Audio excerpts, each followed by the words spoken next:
శ్రావణ మాసంలో పూర్ణిమకు ముందు వచ్చే శుక్రవారం వరలక్ష్మి వ్రతంని చేస్తారు. ఒకవేళ అప్పుడు వీలు కాకుంటే శ్రావణ మాసంలో మరొక శుక్రవారమైన ఈ వరలక్ష్మి వ్రతాన్ని ఆచరించవచ్చు. పూర్వం పరమేశ్వరుడు కైలాసంలో సింహాసనంపై ఆసీనులై ఉండగా ఇంద్రాద్రి దేవతలు అందరూ దిక్పాలకులు నారదాది మహామునులు స్తోత్రం చేస్తూ పరమేశ్వరుని కీర్తిస్తుంటారు. ఆ ఆనంద సమయంలో పార్వతీదేవి పరమేశ్వరునితో, నాదా, స్త్రీలు సర్వ సౌభాగ్యాలు పొంది పుత్ర పౌత్రాభివృద్ధితో తరించుటకు తగిన వ్రతం ఒకదానిని తెలియజెప్పమని అడుగుతుంది. ఆమె మాటలకు ఆ పరమేశ్వరుడు ఎంతో సంతోషించి, దేవి, నీవు కోరిన విధంగా స్త్రీలకు సర్వ సౌభాగ్యాలు కలుగజేసే వరలక్ష్మీ వ్రతం అనే ఒక వ్రతం ఉంది.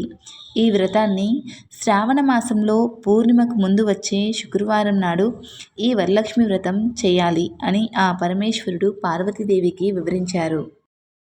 వరలక్ష్మీదేవి ముఖ ప్రతిమను అలంకరించి పూజ చేసుకోవాలి. ఆ తర్వాత కంకణం చేతికి కట్టుకొని ముత్తైదువులకు వాయనాలిచ్చి వారి ఆశీర్వాదం తీసుకోవాలి.